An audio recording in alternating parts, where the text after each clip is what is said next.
ಈ ಕಾಂಗ್ರೆಸ್ ಸರ್ಕಾರಕ್ಕೆ ಯಾವುದೇ ಒಂದು ಮಾನ ಮರ್ಯಾದೆ ಯಾವುದೂ ಕೂಡ ಇಲ್ಲ. ಇವತ್ತೆಲ್ಲ ಪತ್ರಿಕೆಗಳ ಮುಖಪುಟದಲ್ಲಿ ಕೇಂದ್ರ ಸರ್ಕಾರ ವಿಬಿಜಿ ರಾಮ್ಜಿ ಏನು ಹೊಸ ಕಾಯ್ದೆಯನ್ನ ತಂದಿದ್ದಾರೆ, ಅದರ ವಿರುದ್ಧವಾಗಿ ರಾಜ್ಯ ಸರ್ಕಾರ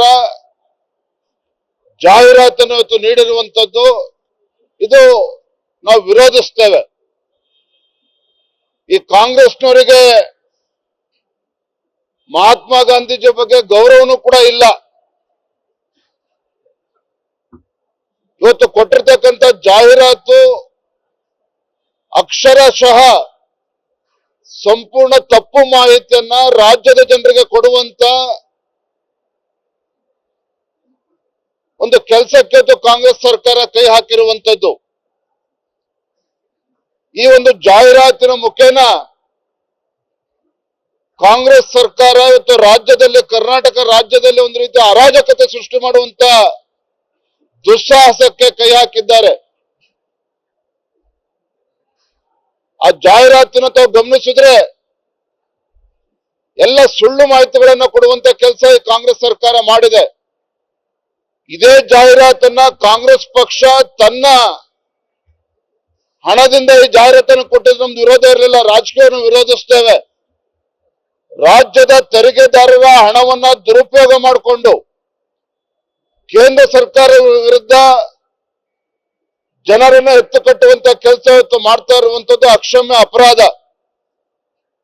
ಇವ್ರ ಯೋಗ್ಯತೆಗೆ ಇವತ್ತು ಪ್ರಿಯಾಂಕಾ ಖರ್ಗೆ ಅವರು ಅವರ ಇಲಾಖೆನಲ್ಲಿ ಏನ್ ಸಾಧನೆ ಮಾಡಿದ್ದಾರೆ ಅದರಲ್ಲಿ ಮುಖಪುಟದಲ್ಲಿ ಜಾಹೀರಾತನ್ನ ಕೊಡ್ಲಿ ನೋಡೋಣ. ರಾಜ್ಯ ಸರ್ಕಾರ ಏನ್ ಸಾಧನೆ ಮಾಡಿದೆ ಅದ್ರ ಬಗ್ಗೆ ಜಾಹೀರಾತನ್ನ ಕೊಡ್ಲಿ. ಆದ್ರೆ ಇದನ್ನೆಲ್ಲ ಬಿಟ್ಟು ನರೇಂದ್ರ ಮೋದಿಜಿ ಸರ್ಕಾರ, ಕೇಂದ್ರ ಸರ್ಕಾರ ಮಹಾತ್ಮ ಗಾಂಧಿಗೆ ಅವಮಾನ ಮಾಡಿದ್ದಾರೆ, ಅಪಮಾನ ಮಾಡಿದ್ದಾರೆ ಅಂತ ಹೇಳಿ ಈ ರೀತಿ ತಪ್ಪು ಸಂದೇಶನ ಕೊಡ್ತಕ್ಕಂಥದ್ದು ಸರಿಯಲ್ಲ. ಕಾಂಗ್ರೆಸ್ನವರಿಗೆ ಮಹಾತ್ಮ ಗಾಂಧಿಯ ಬಗ್ಗೆ ಮಾತಾಡ್ತಕ್ಕಂಥ ಯಾವುದೇ ಯೋಗ್ಯತೆಯೂ ಇಲ್ಲ. ಎಂತ ಲಜ್ಜೆಗೆಟ್ಟ ಸರ್ಕಾರ ಅಂತ ಹೇಳಿದ್ರೆ, ತನ್ನ ಗ್ಯಾರಂಟಿಗಳಿಗೆ ಹಣವನ್ನ ಕ್ರೋಢೀಕರಿಸೋದಕ್ಕೆ ಸಾಧ್ಯ ಆಗದೇನೆ ಇಡೀ ರಾಜ್ಯದಲ್ಲಿ ಇವತ್ತು 600, 700 CL2, CL7 ಬಾರ್ ಲೈಸೆನ್ಸ್ ಅನ್ನು ಜಾಸ್ತಿ ಮಾಡಕ್ ಹೊರಟಿದ್ದಾರೆ. ಇವರು ಮಹಾತ್ಮ ಗಾಂಧಿ ಬಗ್ಗೆ ಮಾತಾಡ್ತಕ್ಕಂಥ ಯೋಗ್ಯತೆ ಇದೆ ಕಾಂಗ್ರೆಸ್ ಸರ್ಕಾರಕ್ಕೆ? ಮಹಾತ್ಮ ಗಾಂಧಿ ಬಗ್ಗೆ ಕಿಂಚಿತ್ತೂ ಕೂಡ ಕಾಳಜಿ ಇಲ್ಲ. ಬಹುಶಃ ಇದೆಲ್ಲ ಕಾರಣಕ್ಕೇನೆ ಈ ಕಾಂಗ್ರೆಸ್ನವರು ಅಯೋಗ್ಯರಿದ್ದಾರೆ, ಕಾಂಗ್ರೆಸ್ನವರು ನಾಲಾಯಕಿದ್ದಾರೆ ಅನ್ನುವ ಕಾರಣಕ್ಕೇನೆ ಬಹುಶಃ ಮಹಾತ್ಮ ಗಾಂಧೀಜಿಯವರು ಸ್ವಾತಂತ್ರ್ಯ ನಂತರದಲ್ಲಿ ಈ ಕಾಂಗ್ರೆಸ್ ಪಕ್ಷವನ್ನ ಸಂಪೂರ್ಣ ವಿಸರ್ಜಿಸಿ, ಕಾಂಗ್ರೆಸ್ ಅನ್ನ ವಿಸರ್ಜನೆ ಮಾಡಿ ಈ ಅಯೋಗ್ಯರಿಗೆ ಇದನ್ನ ಮುಂದುವರ್ಸೋದಕ್ಕೆ ಬಿಟ್ರೆ, ಯಾರ್ಯಾವ ಸ್ವಾತಂತ್ರ್ಯ ಹೋರಾಟಗಾರರು ಕಾಂಗ್ರೆಸ್ ಅಡಿಯಲ್ಲಿ ಹೋರಾಟವನ್ನು ಮಾಡಿದ್ರು ಅವ್ರಿಗೂ ಕೂಡ ಅಪಮಾನ ಮಾಡ್ತಾರೆ ಅಂತ ಗೊತ್ತಿದ್ದೇನೆ ಮಹಾತ್ಮ ಗಾಂಧೀಜಿಯವರು ಕಾಂಗ್ರೆಸ್ ಅನ್ನು ವಿಸರ್ಜನೆ ಮಾಡಿರಿ ಅಂತ ಹೇಳಿದ್ರು ಕಾಣುತ್ತೆ. ಒಟ್ಟಾರೆಯಾಗಿ ಕಾಂಗ್ರೆಸ್ ಸರ್ಕಾರ ತನ್ನ ಲೋಪದೋಷಗಳನ್ನ ಮುಚ್ಚಾಕೊಳ್ಳುವಂತ ಸಲುವಾಗಿ ತನ್ನ ಸರ್ಕಾರದ ಯಾವುದೇ ಸಾಧನೆ ಇಲ್ಲ ಜನರ ಮುಂದೆ ಹೇಳ್ಕೊಳ್ಳೋದಕ್ಕೆ ತರಾತುರಿಯಲ್ಲಿ ಅಧಿವೇಶನವನ್ನು ಕೂಡ ಕರೆದು ಈ ರೀತಿ ಜಾಹೀರಾತನ್ನು ಕೊಟ್ಟು ಜನರ ದುಡ್ಡನ್ನು ಕೂಡ ಹಾಳು ಮಾಡಿದ್ದಾರೆ. ಜನ ರಾಜ್ಯವನ್ನ ಒಂದ್ ರೀತಿ ಅರಾಜಕತೆಗೆ ತೆಗೆದುಕೊಂಡು ಹೋಗ್ತಕ್ಕಂಥ ಕೆಲಸ ಮಾಡ್ತಾ ಇದ್ದಾರೆ. ಇವತ್ತೇನು ಈ ಒಂದು ಪ್ರಜಾಪ್ರಭುತ್ವ ವ್ಯವಸ್ಥೆಗೆ ಒಂದ್ ರೀತಿ ಮಾರಕ ಅನ್ನೋ ರೀತಿಯಲ್ಲಿ ಇವತ್ತು ಈ ಒಂದು ಅಡ್ವರ್ಟೈಸ್ಮೆಂಟ್ ಅನ್ನು ಕೊಟ್ಟಿದ್ದಾರೆ, ಜಾಹೀರಾತನ್ನು ಕೊಟ್ಟಿದ್ದಾರೆ.